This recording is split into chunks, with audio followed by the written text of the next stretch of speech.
What is up? Cut the crap. Let's talk about pointers. And now in this tutorial, I'm gonna make a program of swapping. Okay. Now I made the swapping program before, maybe in the 7th tutorial, I guess. But in this tutorial, I'm gonna make the swap program using functions. All right. So I'm gonna remember, I'm just making this program to make the pointers more clear. I'm not just making this for fun. Okay.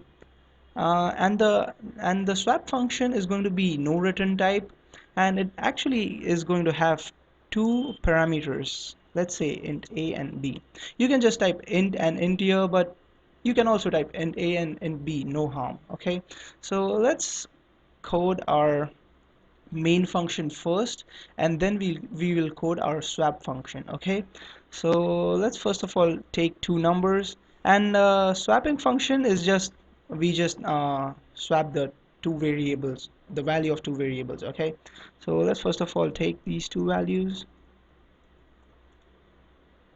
enter two numbers, new line, scanf, %d, and we store it in a and b. And these ampersands actually mean the address of A and address of B. So these values are stored in address of A and address of B. So now you know why we use ampersand in the scanf. Okay. I just wanted to print the value of A and B first, and then we'll swap the numbers. So let's print A is equal to %d, and let's give some spaces, and B is equal to %d, and we print out in the sequence AB. Okay, so let's call our swap function now. And in the swap function, we are actually going to send the two values which are going to be A and B. All right, we are actually going to send the values A and B to the swap function, and I actually want to print out the value of A and B again after calling the swap function. um, so A is equal to %d, and let's get some spaces, and B is equal to %d. So what this will do is that first it will print out the value of A and B in this line, and then it will run the swap function, and then it will print out the value of A and B again. So let's code our swap function here. So void swap, and this swap function is going to take inputs in A and B. Now remember, these A and B are different from these A and B, okay? Because they are in different functions. Now, to swap, we use the same technique as in the 7th tutorial. We use the temp variable. Let's see if I can get any spaces. That's pretty much enough, I guess. Okay. So I'll say something like A is equal. Now remember, A and B are the values, okay? Because we have taken the values in A and B in this function as well. So let's say A is equal to temp, and let's say A is equal to B, and B is equal to temp. That's the 3-line code for the swapping. Okay, it's just very simple. It's just that you store the value of A in temp. Okay, I think I made a mistake. You store the value of A in temp. I'm so sorry. Please make the correction and please forgive me. Okay, so we have actually swapped these variables now. What I really want to do is that I'll also print out the value in swap function as well. So inside swap function, let's get some spaces, and A is equal to %d, spaces, B is equal to %d, and we print out A and B again. So what this will print is that first it will print the values of A and B, then it will run the swap function, and inside the swap function we are also going to print out the values of A and B when it is the inside the swap function, and then again it's going to print out the value of A and B after completing the swap function. So let's run and see how it works. We got two errors. Oh my god. Okay, I missed the semicolon here. Forgive me again. Oh my god. Okay, enter two numbers, 4, enter 5, enter. Uh, do I put it on a new line? Okay, I'll put it on a new line for you guys. Okay. Actually forgot this. Forgive me again. You keep forgiving me. That's cute. And let's also put this on a new line as well. Okay, let's run this. Different numbers this time, 6, 9. And before swapping, the values are 6 and 9 as we inputted. And inside the swap function, it actually swapped the numbers 9 and 6. And again, when it comes back to the main function, it doesn't really look swapped. So why is this happening? This is because we these A's are different from these A and B's. Okay, I'm sorry, these A and B's are different from these A and B's.